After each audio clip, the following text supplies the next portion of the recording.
I'm starting right from the very beginnings because some of it may be little new to this subject, and some of you will be knowing, so it will be a kind of revision. We aspire, the study of space dynamics from our solar system because where we live. So something I start from there. So the orbital mechanics is, I'll just quickly go through because it's not necessary, and this will be shared so you can see later. So the orbital mechanics is concerned with the orbital motion of bodies in space under the influence of gravitational and other external forces. So everything comes here, and that is what we do. So this is again same thing because we teach our students, with some. We tell them circle, parabola, hyperbola, the different kind of orbits we need to study, especially when we are going to interplanetary orbits. We have to have a hyperbolic orbits, or mostly around the Earth where we are in elliptic orbits, or as a particular case circular orbits. And the right side down is the ground trace. When a satellite moves, how its path is, can be seen. So this is a book. The third edition, up to third edition, are available free on internet. Fourth one is not. So he is a very, very experienced author, Howard D. Curtis. Second edition and third edition are available on the internet, and second edition is having some advantage. If you go to the index and you tick there, it will go to the page where that item is. So this is a book which is very good to some of the topics. And fourth edition, I don't know what he has added. Third edition, he has added perturbations, chapter on perturbations, and like that he's adding every time. And then the earlier one, maybe when he writes the fifth edition, fourth edition, he will put it on the internet and it will be available freely. So these are the ones, which our studies, they are the foundations for us. Newton's 3 laws, and then the gravitation law. These are on these foundations only we work our celestial mechanics or space dynamics and orbital dynamics or whatever astrodynamics. So this is the. Now we as I told you, we get inspired by when we study something about solar system, which gives us because we are also living in the solar system.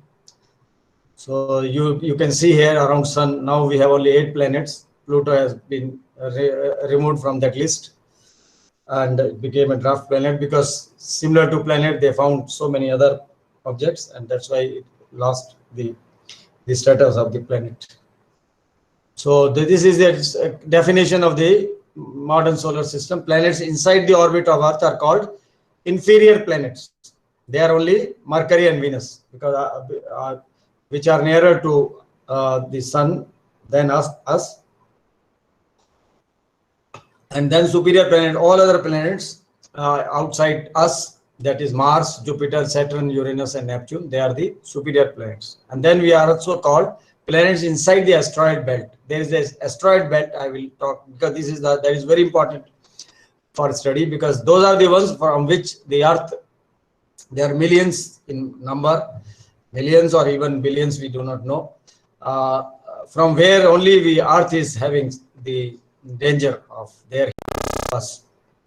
So inner planets, they are Mercury, Venus, Earth and Mars, because they are between Mars and Jupiter orbits, and outer are there. You include Jupiter, Saturn, Uranus, and Neptune. So planets sharing the gaseous structure of Jupiter are called gas giant planets, and they are Jupiter, Saturn, Uranus, and Neptune. They are all very large, but a lot of their volume is occupied by the gas. But since their gravities are very large gravity, so they don't lose their gas. Unlike Mars, see, once upon a time Mercury may be having some atmosphere, but nothing is there as such, only very few. I will show you that. Yes, and Mars is losing its atmosphere because its gravity is less.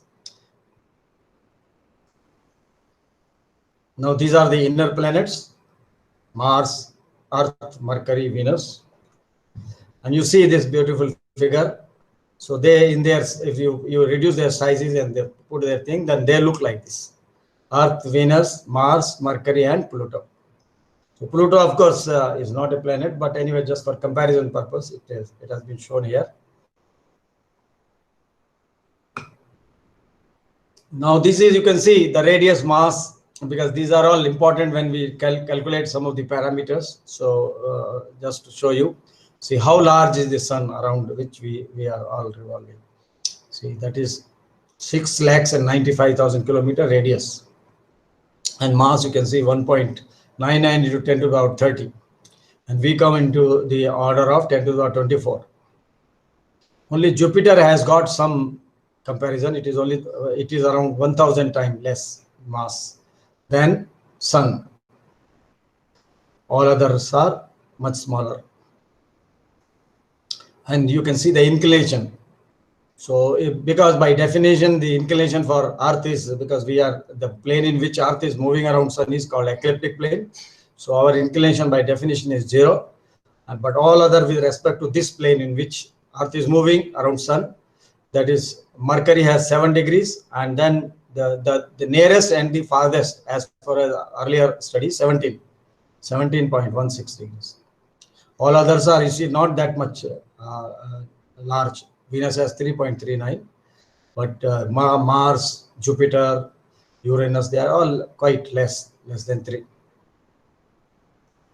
Now the eccentricities, as already I showed in the last one, the Mercury and the Pluto, they have the here also the inclination was there, and eccentricity also. The inclination also, they are large, Mercury and Pluto, and their eccentricity, they are in eccentric orbits, Mercury and Pluto. So their inclination and eccentricity have some commonalities there. Now this is the average distance from sun, period of revolution, and then period of rotation. You see, in case of Venus, it rotates in 225 days, period of revolution around in Earth time, you can say 225 days, but rotation is 243. Its rotational rate is so less. So if we take 24 hours to have one full rotation, they take Venus takes 243 days. Mercury takes 59 days. So these are the ones two which are nearer to us, nearer to sun from our side point of, and Venus is the nearest to us also. So all other Mars, Earth and Mars take almost similar time, and then you can see such large planets like Jupiter and Saturn, where they are rotating very fast. You see, 10 hours. They are taking only 10 hours. Now this is the sphere of influence, last line you can see, and gravitational constant. You see gravitational constant of sun. So that is almost directly proportional to the mass, and mass of the sun is so large, and our gravitational constant is 398,600. Normally the exact values are different, but for engineering purpose, when we teach our students, we take only these kind of numbers, 398,600. And for our moon has got 4,903. Mars is smaller than us. Venus is also smaller to us. So you can see that the gravitational constant is less. And the sphere of influence, it can be calculated. If you see the distance from, for a planet, any planet, if you want to calculate sphere of influence, you take the distance of the planet from the sun, and then you take the mass of the planet divided by mass of the sun and raised to power 2/5. That is you can say a formula which has been made, simplified formula. Otherwise it has to come, rigorously mathematically you have to calculate, and this comes from there only. So for Earth it is 9,25,000 kilometers of that order, and for moon it is 66,100. So moon, so when we study the motion of the moon satellites, if a satellite is moving around moon, but it is the entire moon is in the sphere of influence of Earth. So it's a complicated motion there. Earth gravity plays quite important role when we study the motion of the satellite of moon. Now, vernal equinox is important. There are two moments in a year when sun is exactly above the equator. We know that Earth is having an inclination of 23.5 degree. Its axis is inclined to the plane in which it is moving in the ecliptic plane. So when in this kind of motion, when it see everything is moving, nothing is there in space is fixed. Stars are also moving, but they are very far from us. But they only help us to define a fixed coordinate system. If there is no definition of a fixed coordinate system, we will be in deep trouble, because we do not know where are our aircrafts going, or where are our satellites going. Nobody will be knowing. So with God's grace, this definition has come. Vernal equinox has happened when sun comes on Earth equator. That when it comes from south to north on the 20th of March, and then that point you join to the center of the Earth, that becomes your x-axis. And you join center of the Earth to the pole of the Earth, that becomes z-axis. And you take your right-handed system, like coordinate system we define. So that will be y-axis. Y-axis comes in the Earth equator. So that becomes your one inertial coordinate system, geo-inertial coordinate system. The geo means Earth. And that only we are using either, and similarly it can be defined with respect to the sun also. So this vernal equinox is a very important concept in the study of our, because without a coordinate system and a time, we just cannot continue our studies. The distance of Earth from sun, you can see 147.1 million. That is the nearest distance. That is called perihelion. In case of Earth satellites, we call it perigee apogee. G, that is for Earth, and for the planets, we call it helion, perihelion and aphelion. So the farthest distance is 152.1 million kilometer and 147 points. So this is the difference. The eccentricity of this orbit is around 0.01. Now this is again vernal equinox. Because why I show this more is because we are very clear about what vernal equinox. Vernal equinox only defines our x-axis, and we work everything in inertial coordinate system. We convert them sometime to a rotating coordinate system for our convenience, but well, originally we start with the inertial coordinate system. So right ascension, declination, these two angles, they will help us to any star. You calculate the right ascension from that is in the xy plane, and the declination that will go a plane which is perpendicular to the xy plane. Similarly, again, this is just to make look that vernal equinox is the one which is very important for us. Earth's orbital plane, as I already told you, it is the ecliptic plane. Earth's tilt is known as the obliquity of the ecliptic. It is the angle between the ecliptic and the celestial equator, or the celestial sphere, on this celestial sphere. The Earth currently has an axis tilt of around 23.44 or so. And this is not fixed, because this is again, because other planets again change its the orientation of the Earth with respect to sun. So this has got a change because of the ecliptic moves due to planetary perturbations. The obliquity of the ecliptic is not a fixed quantity. At present, it is decreasing at a rate of about 47 seconds per century. In 1 year, 1 century, it is changing by 47 seconds. And this is how we find out. You take your right hand and the direction. To understand the axial tilt, we employ the right-handed rule.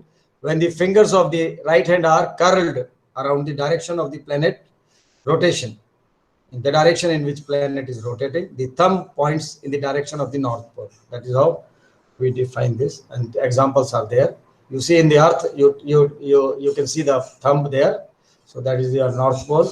And in case of Uranus, the thumb is going towards the left side, and it is going in the Venus, it is going towards the downside. So that is how we are locating the North Pole.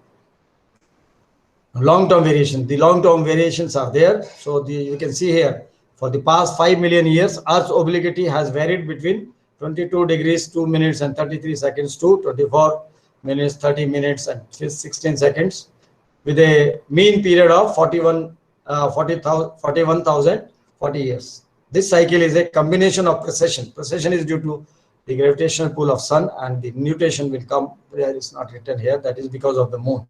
They are the largest term. Some other terms also become the largest term in the motion of the ecliptic. For the next 1 million year, next people have done numerical calculations.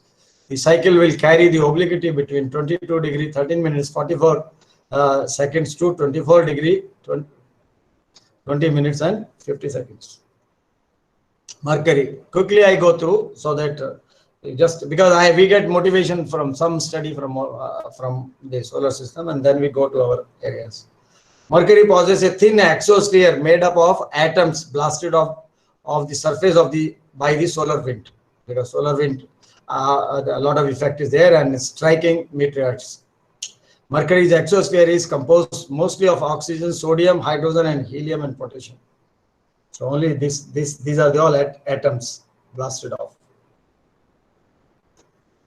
Mercury is the smallest and closest to the sun of the 8 planets, and it has only 88 days. It takes full round. It is almost no atmosphere to retain heat, so its surface experiences the greatest temperature variation of all the planets, ranging from -173 degrees Celsius at night. So it is very cold in that night, and during day it is 427 degrees Celsius. You can imagine the kind of temperature during the day at some equatorial regions. The poles are constantly, see, that is very interesting. Even then they are small, and the sun is so big and is quite near, but still poles have got a very cool temperature, -93 degrees Celsius. Its axis has the smallest tilt. It has got the smallest tilt of any solar systems planet, about 1/30 of a degree, but it has the largest orbital axis that we have already seen. Mercury's surface is heavily cratered and similar in appearance as the moon. Moon is also cratered. It has no moon. So Mercury doesn't have any moon. And then next planet, Venus also doesn't. Only there are 2 planets who do not have any moon. So Venus is the second planet from the sun as the second brightest natural object in the night sky after moon. Venus can cast shadows also. So this is very interesting. I also did not know that it can cast shadows. Venus is the second planet as the second brightest natural object in the night sky after the moon. Venus can cast shadows. Venus reflects 70% of all the sunlight it receives, and that is why it shines so brightly. It was there, some 2-3 months back, it was very bright in the western sky. And I used to take photographs, and sometimes I put it on Facebook a number of times. Venus is a terrestrial planet and is both the closest planet to Earth and closest in size to Earth. However, it is very different from Earth in other aspects. It has the densest atmosphere of the 4 terrestrial planets, consisting of more than 96.5% carbon dioxide, and rest 3.5% is nitrogen. The atmospheric pressure, you see, at the planet surface is 92 times that of Earth, with a mean surface or temperature of 462 degrees Celsius. Venus is the hottest planet in the solar system because average it remains more. But it is very interesting, around 60 kilometer altitude, its atmospheric pressure will be 1, and the temperatures are also there. So people are thinking, even India is thinking, ISRO is thinking to go to Venus and float one floater there around 60 kilometer, and where the conditions are quite amenable, one can be and from there do research. Venus is shrouded by an oblique layer of highly reflective clouds of sulfuric acid, preventing its surface from being seen. We cannot see from from our place, from Earth. Seen from space is visible, or even from space you cannot see this. Venus does not have any moons or rings. So the inner one, they both do not have any moons or rings. Venus is nearly as big as Earth, with a radius of 6052, and we are 6378. So they're small, slightly smaller. Venus is thought to be made up of central iron core, rocky mantle, and silicate crust. A day on the surface of Moon, solar day, would appear to take 117 Earth days. A year on Venus takes 225 Earth days. It takes 243 days to rotate once on its axis. Venus rotates in the opposite direction to most other planets. So it's you have seen that where I was showing that right-handed thing. So it rotates in the opposite direction. Mars is the one where a lot of interest is there for us, for the whole world, because there, if you go, it's possible to stay there. But unfortunately, Mars is losing the atmosphere. That's the only concern.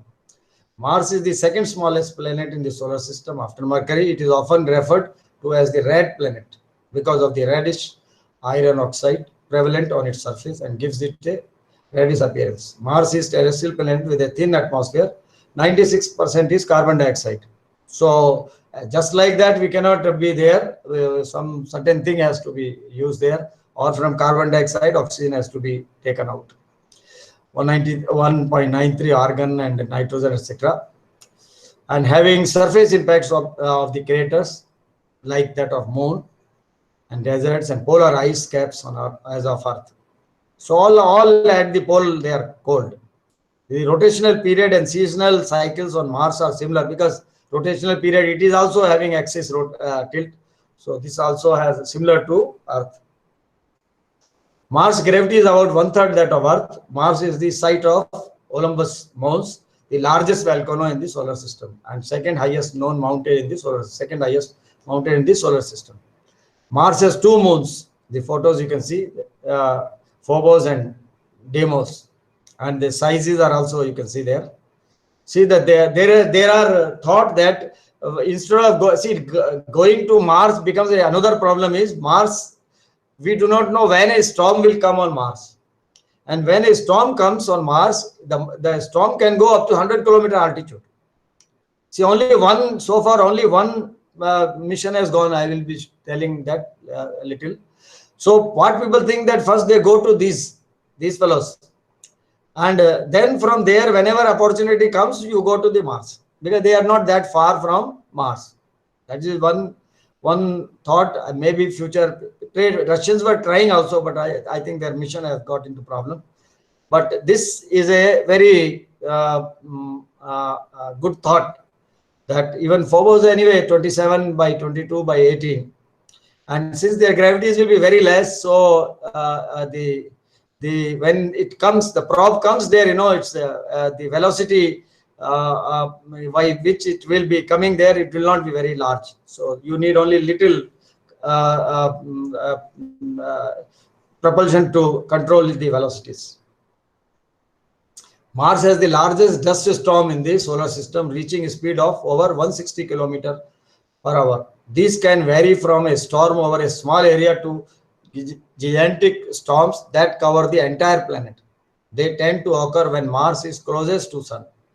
Mars has a mean surface pressure of about 600 pascals, small only, which is much lower than Earth. Earth has got, the number is, you can see, 1 lakh and 1,000.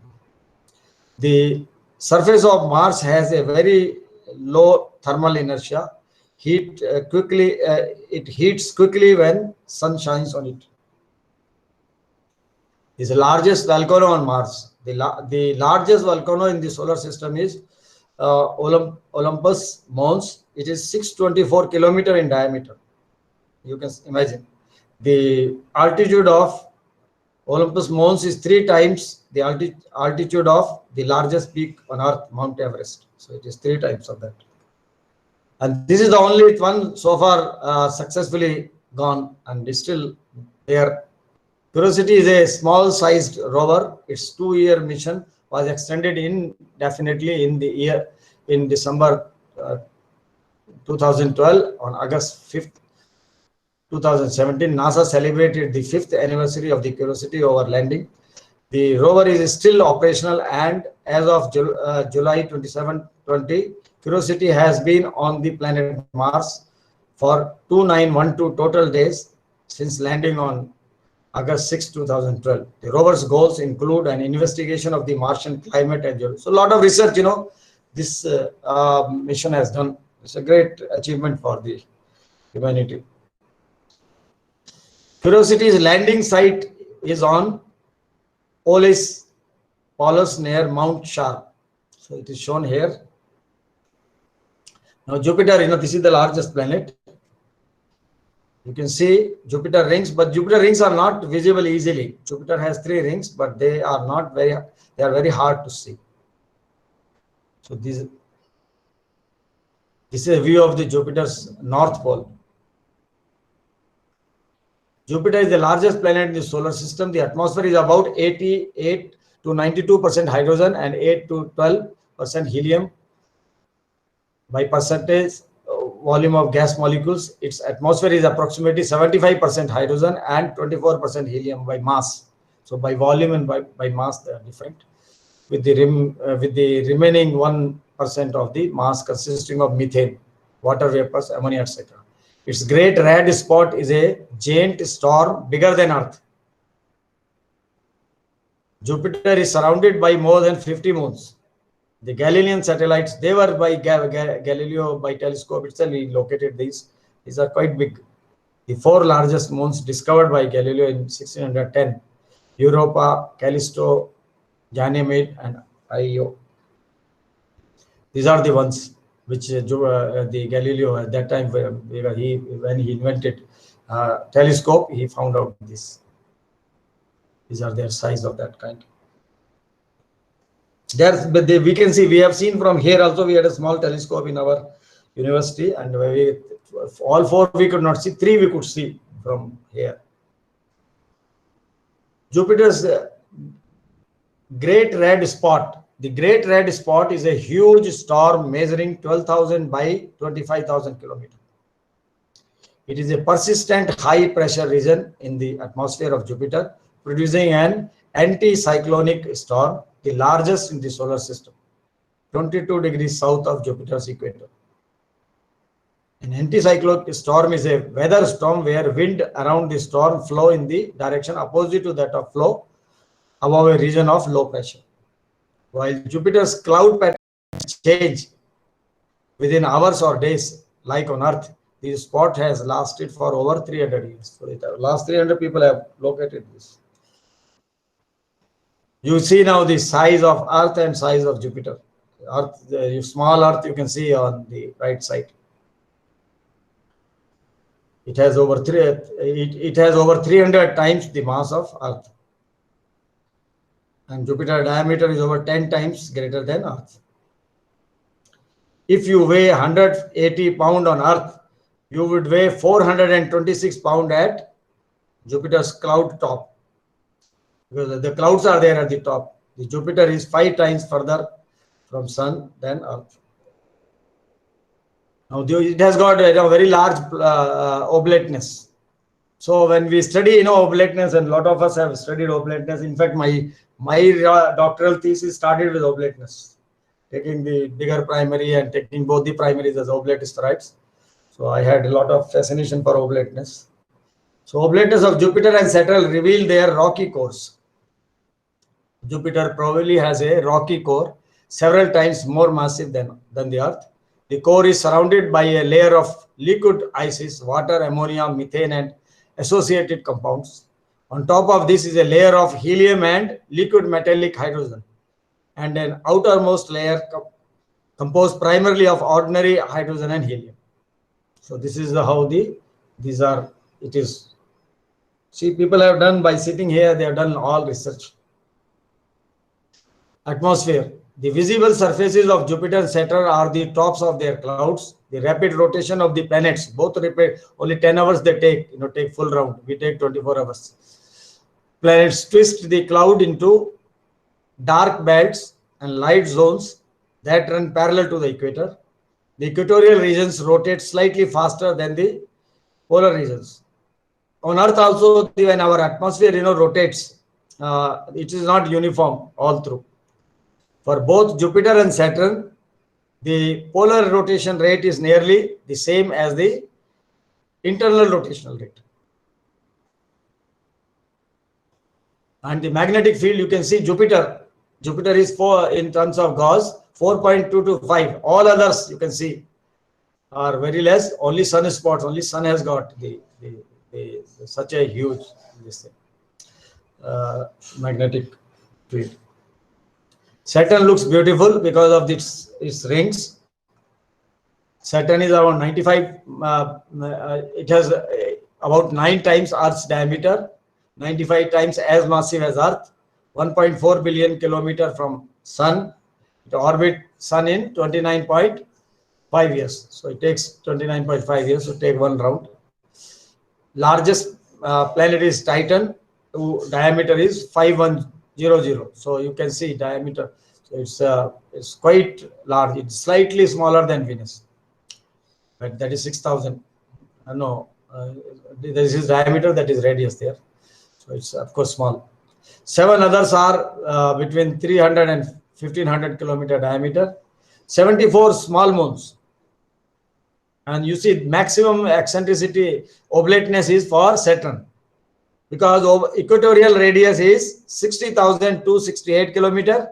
Polar radius is 54.364. For Earth, we are 6378 and 6356. Only 21.4 or 22 you can call, but it is only 21.4 kilometer, our difference between equatorial and polar. And that makes, you see, lot of things, lot of studies about, because of this this oblateness we have made. And not only in the actual satellite, also this plays a very important role in the motion of satellites as well. This oblateness plays a very key role. You can see now here Earth 6378, moon radius is 1737, and this fellow Titan is 2575. So this is the largest one. We are the next.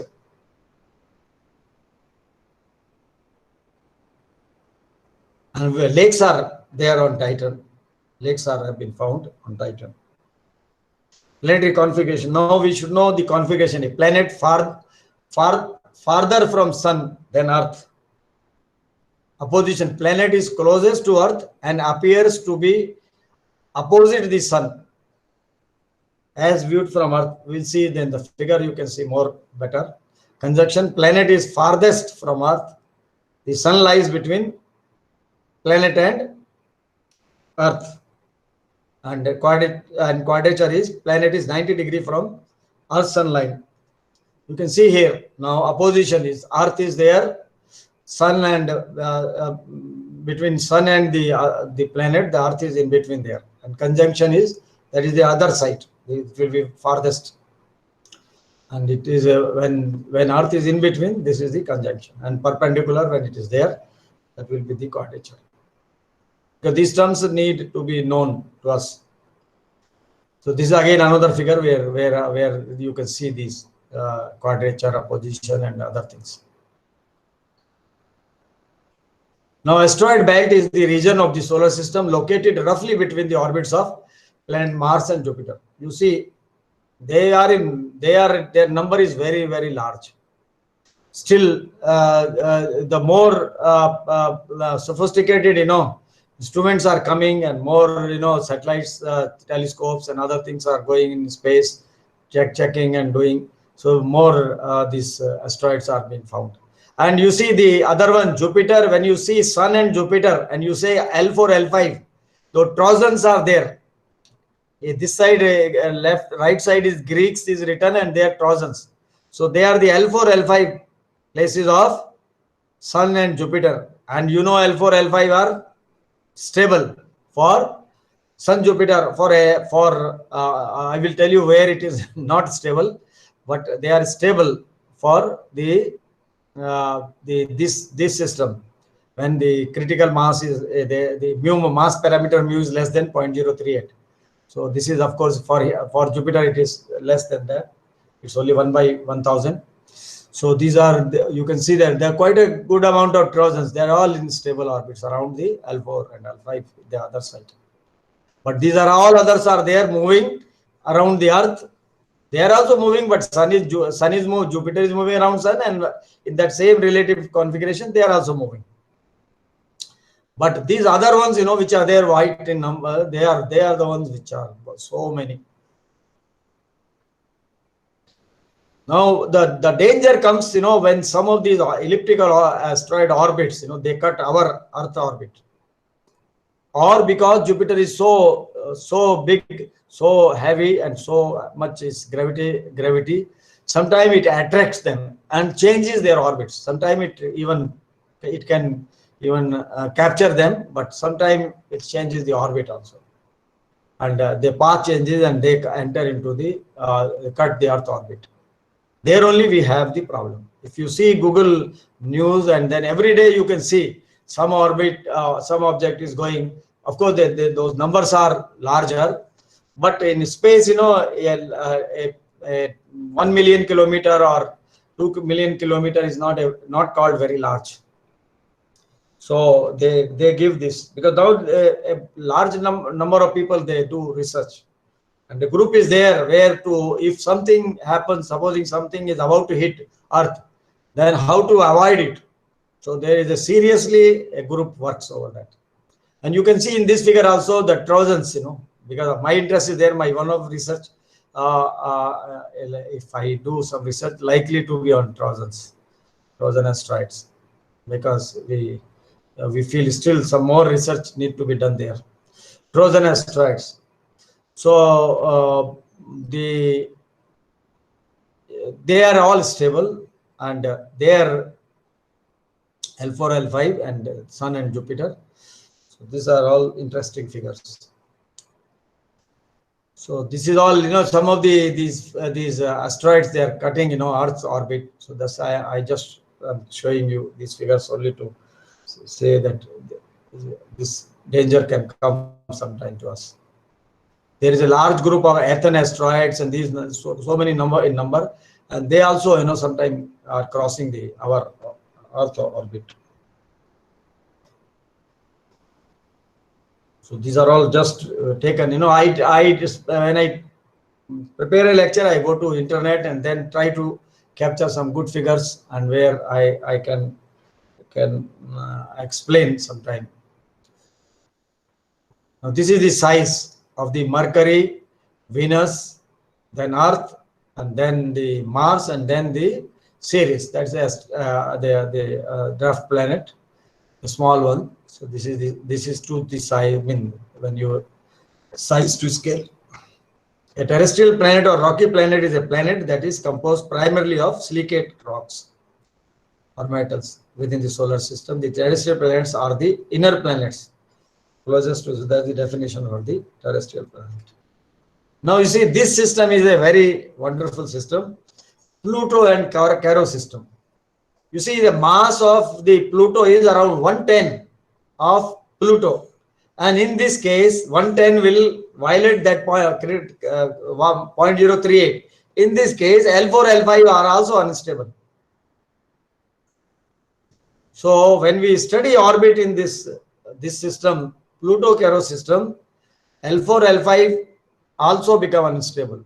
So we cannot get the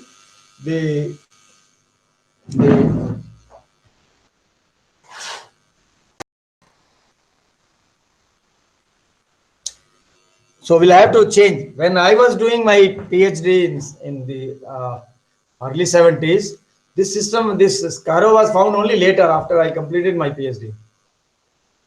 I completed in 76, January I submitted. So I have to do 2-time PhD. I mean, 2 times resubmitted, because my examiner was Danby, Professor Danby. First time when I was doing the oblateness, the effect of the oblateness on mean motion was not considered. And though he cleared one paper in the publication in the Celestial Magnetic Journal, which is there when 2 primaries were taken, when he saw the thesis, then he found that something need to be done. Then he said that you improve the mean motion, add the secular effect of the oblateness on that. So that is how that n square is equal to 1 plus 3 by 2a1 was generated. And recently I was seeing that the mean motion is varying by the argument of perigee as well as the capital omega also. So we have found a mean motion which is a modification of the earlier mean motion. And when we do with this mean motion, I found that the results are changing quite a lot. Because this mean motion, n is becoming now, n square is becoming 1 plus 6 a1. There n square was equal to 1 plus 3 by 2 a1. Because omega dot and small omega dot, capital omega dot, they also change by Earth's oblateness, J2 term. And mean motion also changes. So that time only we took only one term. All are secular terms. So other terms should have been also taken. But you see, the thing is, the lot of research has gone in the literature, and not only circular, on elliptic also. The same result was, people have put it on elliptic. And when this idea came to me, when I was doing one of my students was doing elliptic restricted thing, then I thought that this thing, and then it came to my mind. My another doctoral student, I discussed with, both of us discussed. He says, "Sir, you are right. Why this is not there?" Then recently we have it was presented there in one of the IAA in US, and I have shared it with Dr. Rajiv Agarwal, and I think I have shared with some more people.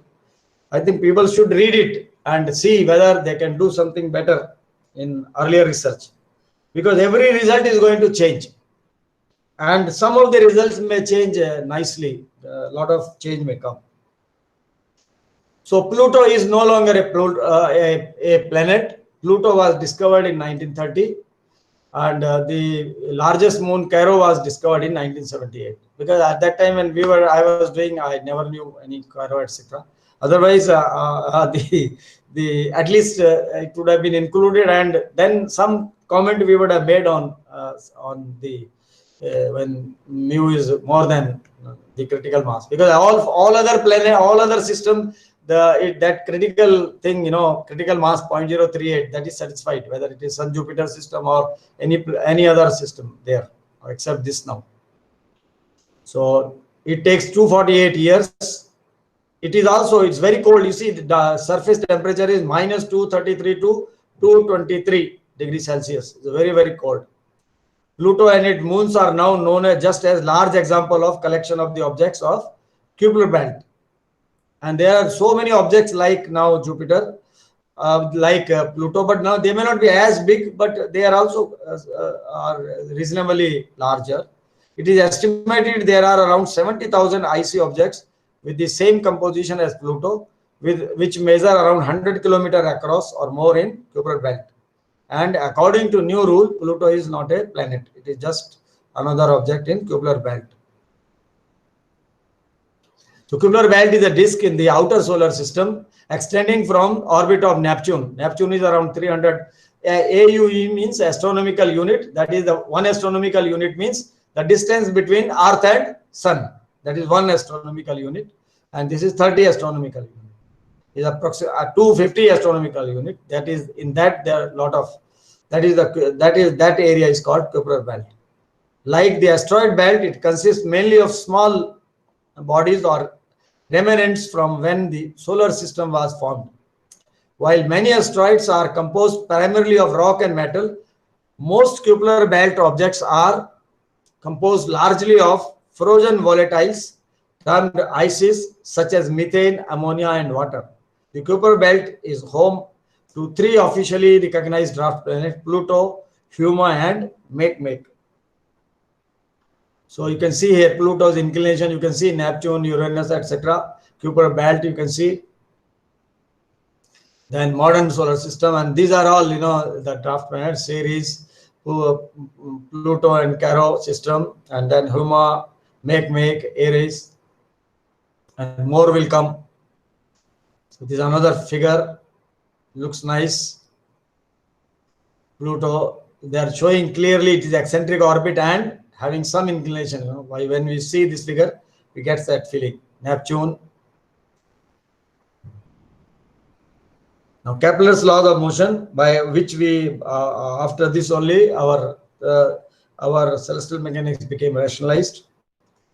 So you see, there is a good story about the the Tycho Brahe. Tycho Brahe was a larger than life astrocritic astronomer. His observation became the foundation of a new understanding of the solar system and ultimately gravity, because Newton used his laws to verify his gravity. Brought up by an uncle who had kidnapped him, Tycho defied both his natural and foster parents to become a scientist rather than a nobleman at the royal court. Tycho was a brilliant astronomer whose work was substantially more accurate than his peers. His lunar theory was the best ever devised, and he produced data from the best star catalog that had ever been compiled. His observation was great. He himself invented many instruments. His outstanding rigorous observations enabled his assistant Kepler to discover that planets move around the sun, okay, in elliptic orbit. So what happened is he was great in as an engineer, and he did a lot of observation and other things he did, but unfortunately he was not great in mathematics or seeing the converting that into physics, his observations. Tycho Brahe, I see, and poor chap, he died also early. At the age of 55, he died. Danish astronomer. So what happened is, after his, so he had an island observatory and the best measurements of position of all the known planets: Mercury, Venus, Mars, Jupiter, and Saturn, and the moon. These are all, and stars also. You can say stars also. He had done a lot of. But then Kepler, what happened is, Kepler came from a poor German family. He did not have it easy growing. His father was a soldier who was killed in a war, and his mother, who was once accused of witchcraft, did not treat him well. Kepler was taken out of school when he was a boy so that he could make money for the family by working as a waiter in an inn. As a young man, Kepler studied theology and science and discovered that he liked science better. He became an accomplished mathematician. He was driven to find an explanation for order in the universe. He was convinced that the order of the planets and their movement through the sky could be explained through mathematical calculation and careful thinking. So you see, nothing was known, but he had thought that something must be there. And then at that time, many astronomers, by that time, beginning it was there that everything moves around Earth. It continued for a long, Aristotle told that, and after that it continued for hundreds of years, that around Earth everything is moving around Earth. But then at that time, many astronomers believed that planets orbit around Sun in perfect circles. But Tycho, accurate measurements for Mars did not fit a circle. Instead, the mathematician John Kepler found that the orbit of Mars fits ellipse the best. The story goes like this, that when this fellow Kepler approached Tycho Brahe, he knew this Kepler is an intelligent fellow, so he was afraid that he may steal all his results and he may himself publish. So Tycho Brahe did not understand this Mars data. He said this Mars is giving some problem data. He gave this data to Kepler. All other data he kept with him, and he was doing also some analysis. But it so happened that Mars data only was the most important data, because it was fitting to the ellipse, which Kepler saw that it is fitting to the ellipse. That fellow also had some idea that it is not fitting to circle, but that is the luck. So Kepler became a great person in the history, and Tycho Brahe, people like us have to tell that Tycho Brahe was there. So now anyway, this is now already. So all the planets, they move in, that is his first law, they move in elliptic orbit with Sun as one of the focus. And this is okay. This is just for the students. We just tell what is perihelion, aphelion. Perihelion is the nearest place. Aphelion is the farthest place. Now this is again wonderful. From observations, finding such rules is not was easy. Kepler also found that Mars changed its speed as it orbited around the Sun. So first because he had the Mars data. faster when closer to the sun and slower when far from sun. And with this, he found this area, this second law. Areas A and B swept by any line from sun to Mars were equal over same amount of time. So in equal amount, equal areas. Any time you go in equal times anywhere in this ellipse, you will get equal area. So that became his second law of planetary motion. And that Mars only gave him this thing. So the data which he gave him later on, of course, he got that fellow died. Tycho died early, and that all the data he got later. But in the beginning, he had only this data. But this data only helped him to get. So this is how the second law came. So equal areas, equal time. In equal time, equal areas they come. This is the second law of planetary motion. And this the third law. Kepler found a relationship between the time it took a planet to go completely around sun, that is sidereal. With respect to a star, is always called sidereal. Because fixed star, we are all moving in a system, and the fixed system is only with respect to stars.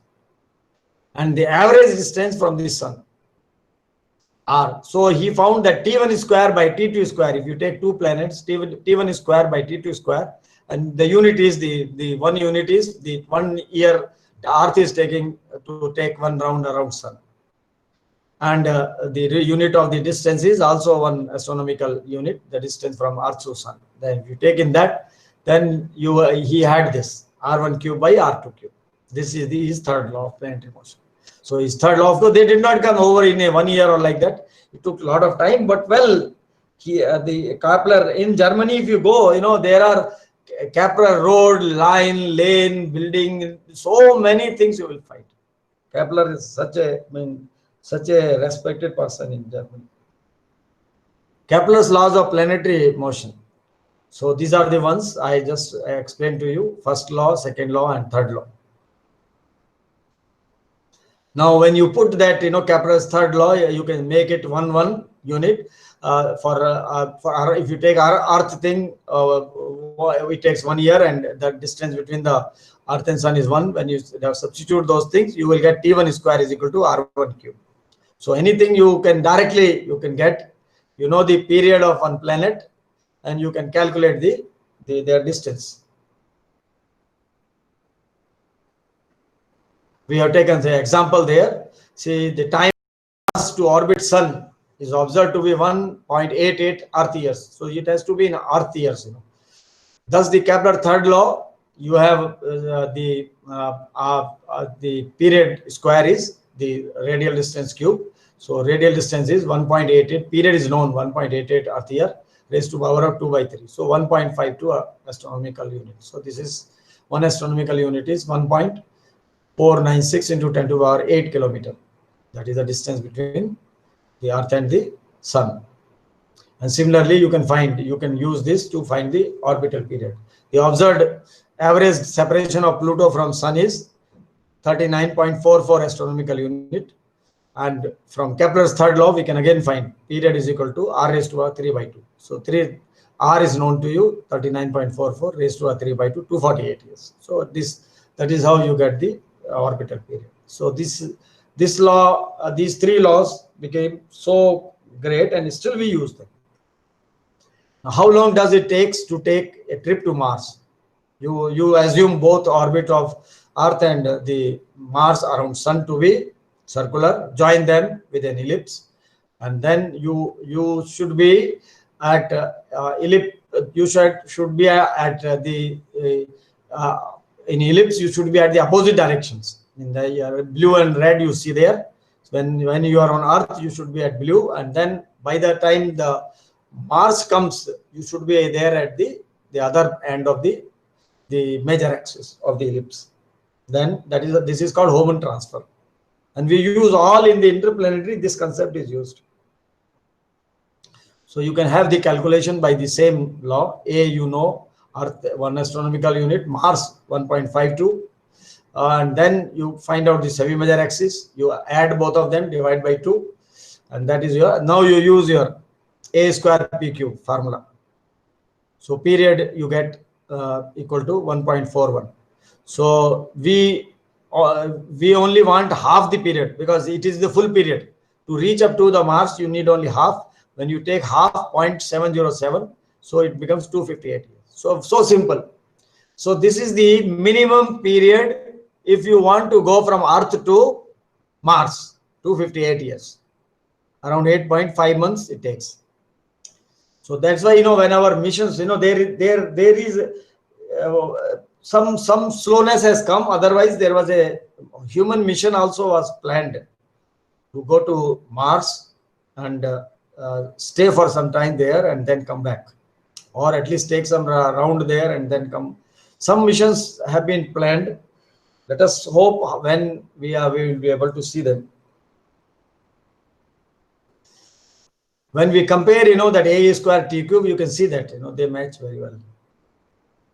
So Kepler's law applies to any celestial body orbiting any other celestial body, any planet around Sun, any moon around Earth, any satellite around Earth, any international space station, any ring around any planet. So these Kepler's law are wonderful. Later, Isaac Newton built upon Kepler's laws to confirm his own law of gravitation. He became very confident because once he was able to derive them. These are all available, mathematics is available in books. So those who are interested, they can go through. And if somebody wants any my help, I will be available. If it wasn't for Mars and its complicated travel across the night sky, John Kepler may not have derived the laws of planetary motion. So Mars only data helped everything. Isaac Newton might not have had foundation of his law of gravitation. So Mars has become a great source of invention. The red planet Mars is forever linked to our understanding of the solar system. So the Tycho Brahe, the data for Mars, and then Kepler's understanding of the data and finding out these laws, and then later Newton using all those to verify his gravitation law, that gave him a lot of confidence because he could derive from here to here, here to here, both were possible. Now, same thing we use period, period of a satellite, 2 pi is our same pi, and a cube by mu, is 2 power half. And then if the mu is the gravitational constant of Earth. If it is Earth satellite, and if it is any other, supposing moon satellite, you put for mu, or if it is a Jupiter satellite, you mu for Jupiter. So for Earth satellite, the value is 398600 kilometer square by kilometer cube by second square.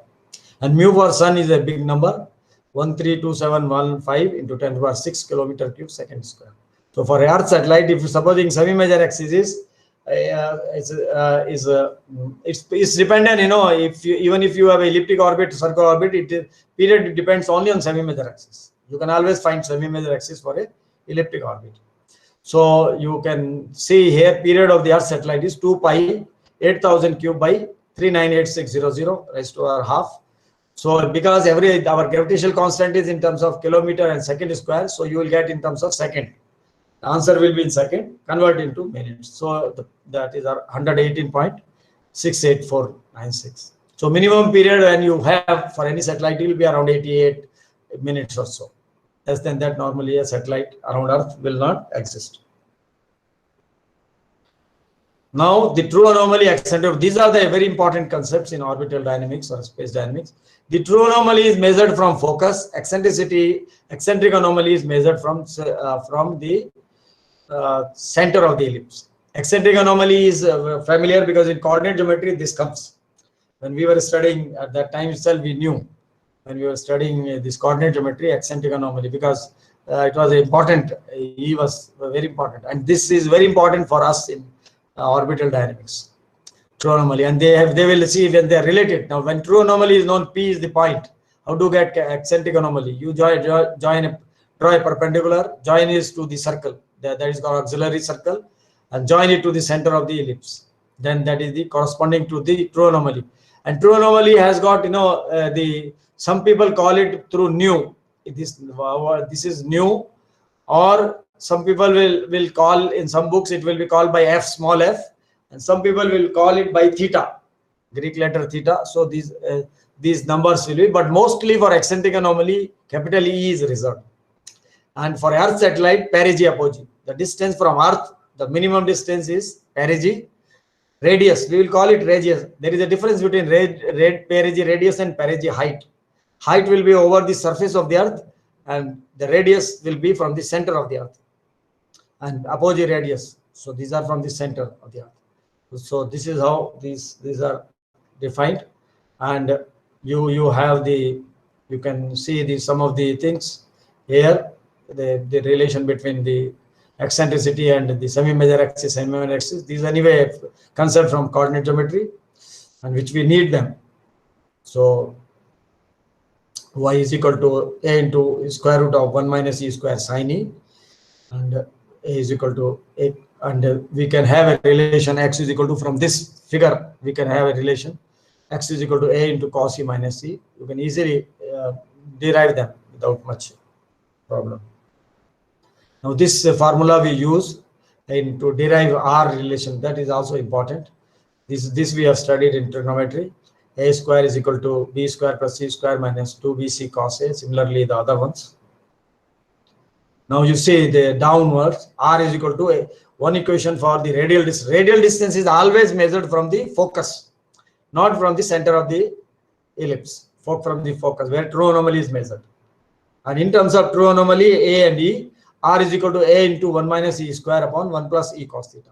And this is coming using this formula only. We are using this formula here.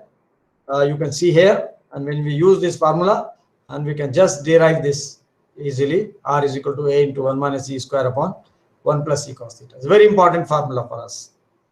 One is in terms of true anomaly, another is in terms of the eccentric anomaly. And especially when we work research, and R is coming, you see R will be coming always there. Then we want to convert them in terms of the angle theta, true anomaly or eccentric anomaly. Either this formula or there is another formula which also I will be telling you. So that will be R is equal to A into 1 minus E cos. E is the eccentric anomaly. An eccentric anomaly, as you have seen, eccentric anomaly is measured from the center. Corresponding to the true anomaly, E is the eccentric anomaly.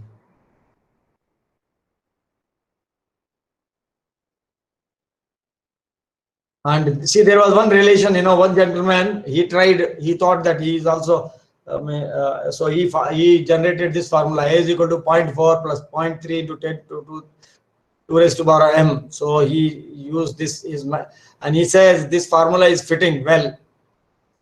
For Mercury, it fitted well. For Mercury, when you put infinity there, 2 raised to power infinity, so 0.4 will come, that is 0, and 0.4 will come. And when you put it 0, so 2 raised to power 0, that is 1, and then you add 0.7 and 2 raised to power 1, when it will be 1, or like that it fitted. But it did not fit later.